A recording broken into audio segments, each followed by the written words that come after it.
ओम श्री गणेशाय नमः। ओम नमो भगवते वासुदेवाय नमः। दोस्तों, आज की वीडियो में जानेंगे 2024 चैत्र मास में कामदा एकादशी कब है, पूजा का शुभ मुहूर्त, पारण का समय, कुछ चमत्कारिक उपाय और इसके साथ ही जानेंगे आज के दिन हमें क्या करनी चाहिए और क्या नहीं करनी चाहिए, और अंत में श्रवण करेंगे कामदा एकादशी की व्रत कथा। हर वर्ष चैत्र माह के शुक्ल पक्ष की एकादशी तिथि को कामदा एकादशी मनाई जाती है।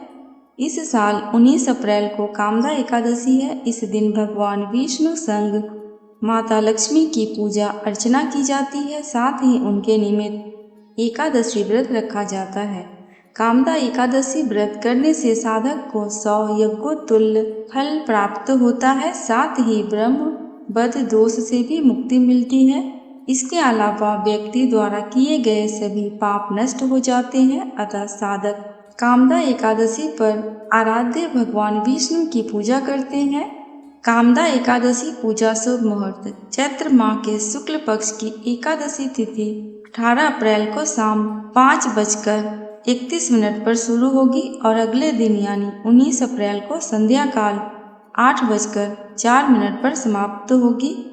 उदया तिथि के अनुसार कामदा एकादशी 19 अप्रैल को मनाई जाएगी।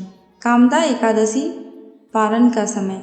साधक 20 अप्रैल को सुबह 5:50 से लेकर 8:26 के मध्य व्रत खोल सकते हैं। इस समय में स्नान ध्यान कर भगवान विष्णु की पूजा करें। इसके पश्चात ब्राह्मणों को दान देकर पारण करें। कामदा एकादशी की पूजा विधि। सुबह जल्दी उठकर स्नान करें और स्वच्छ वस्त्र पहने, मंदिर में दीप प्रज्वलित करें, भगवान विष्णु और माता लक्ष्मी की पूजा करें। भगवान विष्णु की मूर्ति को ओम नमो भगवते वासुदेवाय मंत्र का उच्चारण करते हुए पंचामृत से स्नान कराएं। भगवान विष्णु को भोग लगाएं। भोग में तुलसी का पत्ता अवश्य ही शामिल करें। एकादशी के व्रत में अन्न ग्रहण नहीं किया जाता। इस दिन केवल फलाहार लिया जाता है। भगवान विष्णु को फल, दूध, फूल, पंचामृत और तिल आदि अर्पित करें। घी का दीपक जलाएं। कामदा एकादशी व्रत का पारण अगले दिन करें। कामदा एकादशी की कथा का श्रवण या वाचन करें। व्रत के दौरान व्रत कथा पढ़ना भी महत्वपूर्ण माना गया है। व्रत खोलने के बाद सबसे पहले चावल का सेवन किया जाता है। कामदा एकादशी के दिन भगवान विष्णु की कृपा पाने के लिए ये मंत्र भी जपना चाहिए। कामदा एकादशी के दिन भगवान विष्णु के बीज मंत्र ओम नमो भगवते वासुदेवाय नमः मंत्र का 5 माला जाप करना चाहिए। साथ ही इस दिन जरूरतमंदों को अन्न और धन का दान करना चाहिए। कामदा एकादशी के दिन भगवान विष्णु को कम से कम 11 पीले रंग के पुष्प अर्पित करने चाहिए। साथ ही इस दिन भगवान विष्णु की पूजा माता लक्ष्मी के साथ विधिवत करनी चाहिए। कामदा एकादशी के दिन करें ये उपाय। तुलसी के 5 पत्तों पर हल्दी लगाकर भगवान विष्णु को अर्पित करें। बाल गोपाल और गौ माता की प्रतिमा का अभिषेक करें। क्रीम कृष्णाय नमः मंत्र का जप करें। एकादशी की व्रत कथा पढ़ने तथा सुनने मात्र से मनुष्य पापों तथा राक्षस योनि से मुक्ति पाता है। तुलसी के साथ माखन मिश्री का भोग लगाएं। किसी गौशाला में धन और हरी घास का दान करें। गायों की देखभाल करें। कामदा एकादशी के दिन पूरे दिन भगवान विष्णु का स्मरण करें। ब्राह्मण को भोजन कराकर और दक्षिणा देकर विदा करने के बाद ही भोजन करें। रात्रि में पूजा स्थल के समीप जागरण करें। एकादशी के अगले दिन यानी द्वादशी को व्रत का पारण करें। कामदा एकादशी के दिन जलीय आहार या फलाहार लें। अगले दिन किसी निर्धन को एक बेला का भोजन या अन्न दान करें। अब श्रवण करेंगे कामदा एकादशी की व्रत कथा। धर्मराज युधिष्ठिर कहने लगे, हे भगवान, मैं आपको कोटि कोटि नमन करता हूँ। आपने चैत्र मास के कृष्ण पक्ष की एकादशी अर्थात पाप मोचनी एकादशी के बारे में विस्तार पूर्वक बताया।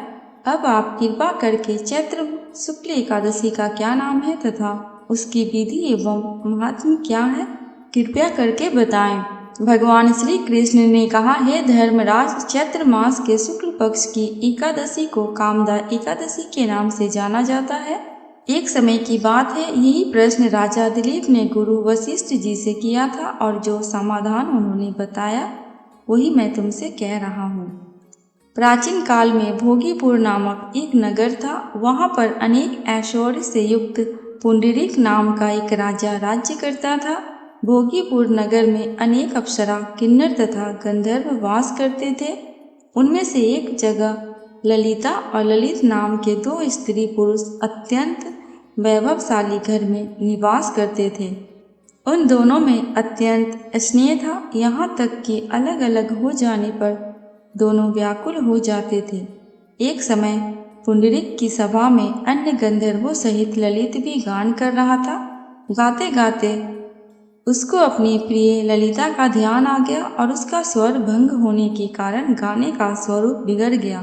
ललित के मन के भाव जानकर कारकोट नामक नाग ने पद भंग होने का कारण राजा से कह दिया। तब पुंडरीक ने क्रोधपूर्वक कहा कि तू मेरे सामने गाता हुआ अपनी स्त्री का स्मरण कर रहा है, अतः तू नरभक्षी दैत्य बनकर अपने कर्म का फल भोग।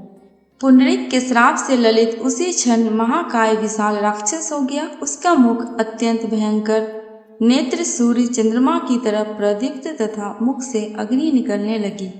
उसकी नाक पर्वत की कंदरा के समान विशाल हो गई और गर्दन पर्वत के समान लगने लगी। सिर के बाल पर्वतों पर खड़े वृक्षों के समान लगने लगे तथा भुजाएं अत्यंत लंबी हो गई। कुल मिलाकर उसका शरीर 8 योजन के विस्तार में हो गया।